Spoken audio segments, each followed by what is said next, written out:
part 3, we complete our study of the first position. We'll be working with our final string, the E string, which, as you know, E is open. On the first fret, we have F. And on the third fret, we have G.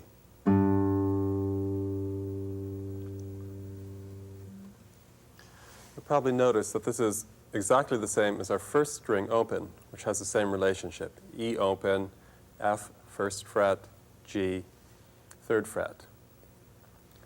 If you look at study number 4 now, which makes use of the 6th string, you'll notice a new rhythmic concept, which is that of the 16th note.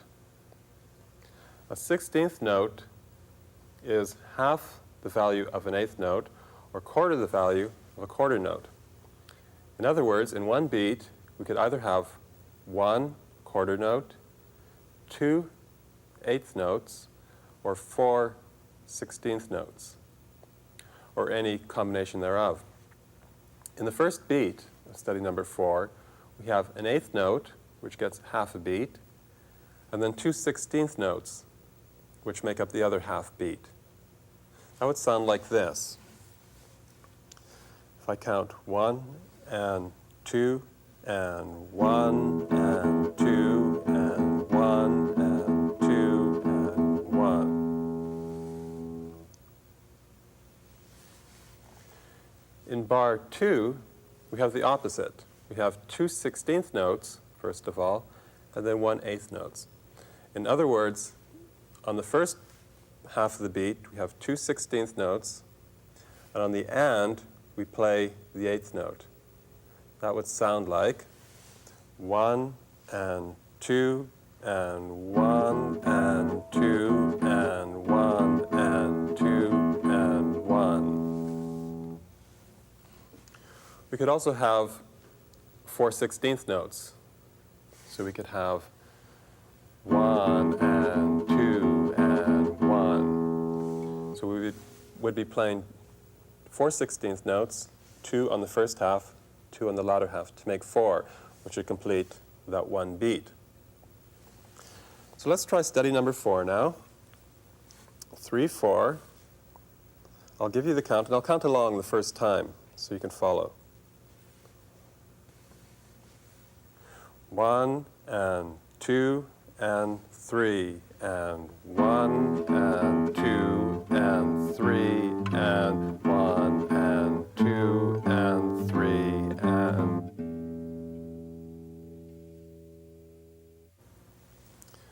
Try that once more.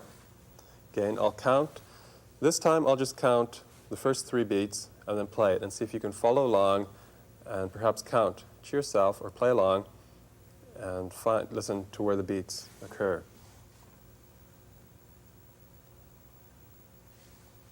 One, 2, 3.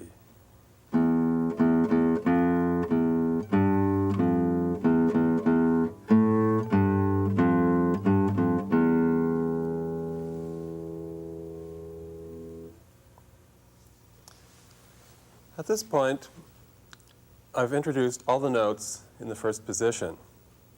By first position, I mean basically the first 4 frets. I'll just take a minute and review. If you remember, we have E, F, G, B, C, D, G, A, B, D, E, F, A, B, C, E, F, G. And since we've also introduced chromatics, which means sharps, flats, and naturals, you also know the notes in between those. In other words, the note which comes between the F and the G.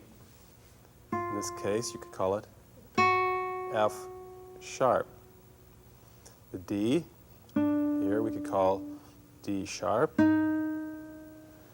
This C, the 5th string, the fret above it would be C sharp.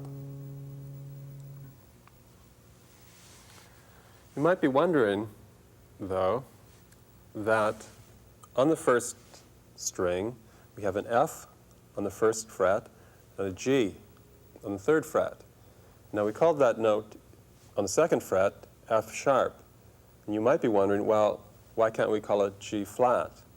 And in fact, we can. Those are called enharmonic notes, which means that they're equivalent. They're the same note, different names for the same note. The reason for it, why you would use F sharp as opposed to G flat, is mainly for, usually for ease in reading.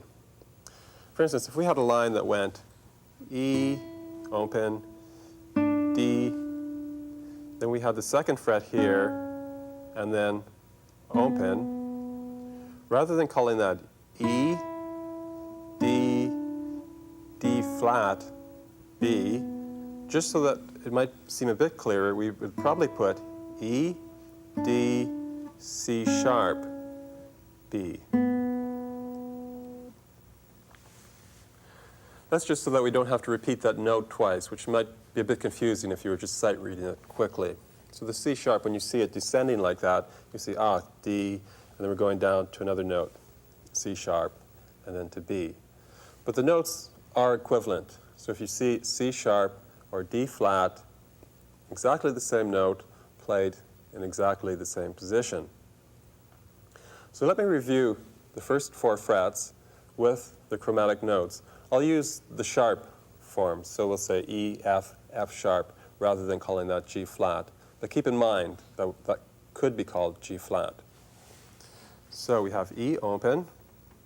On the first fret, we have F, F sharp, G, G sharp, and also the note which we introduced, A. Second string, we have B, C, C sharp, D, D sharp. Then we have G, G sharp, A sharp, B, D, D sharp, E, F, F sharp, A sharp, B, C, C sharp, E, F, F sharp, G, and G sharp.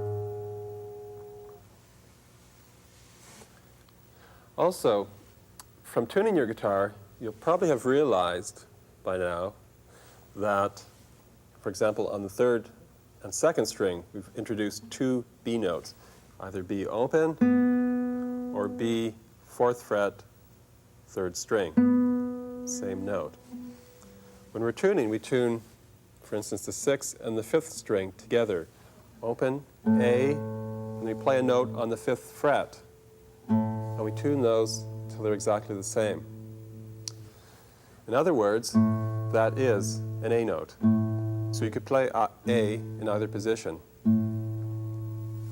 If you look at your 3rd string, you can see that same relationship. We have G open, 1 fret higher, 1st fret, we have G sharp, 2nd fret, 1 fret higher again, we have A. Now we have that same relationship on the 6th string. We have G, 1 fret higher, G sharp, and then 1 fret higher again, A, which is equivalent to that open string. It also occurs on the 4th string. We have D and D. 5th fret again. On the 4th string, we have G, equivalent to your 3rd string open. B, which is equivalent to your 2nd string. And E, which is equivalent to your 1st string open. So in fact, you know all the notes on the first 5 frets. And as we go on further, you'll find that the notes in the higher positions are simply duplications of most of the notes that we've introduced already. So in fact, even though you may not realize it, by extension, you have already learned almost the entire neck at this point. And just to give you a slight example, In the same way that we could play E open, and that if we go up 5 frets, we get E. Now to take that E, and we can also find it if we go up higher on the 3rd string. We get that same note again, and then by going up higher on the 4th string, we also get that same E note. Now those notes look exactly the same on the page. It'll be the same E note on the highest space at the top of your staff. The only indication you may have is a number in a circle. So you might have just either open, which would mean 1st string, obviously. You might have a 2, which would mean then play that E note on the 2nd string, which would be then on the 5th fret. And then later on, as you get into more advanced music, you might have a 3 or 4, which means play it up in a very high position. And the reason you would do that is because your next note may be very high up on one of your other strings. So rather than leaping from this note to that, for instance, if you did it here, there's no leap involved. It's much easier to play then if you could arrange the notes all in one position. Rather than leaping around, as you see in this case, you can play the 2 notes from one position.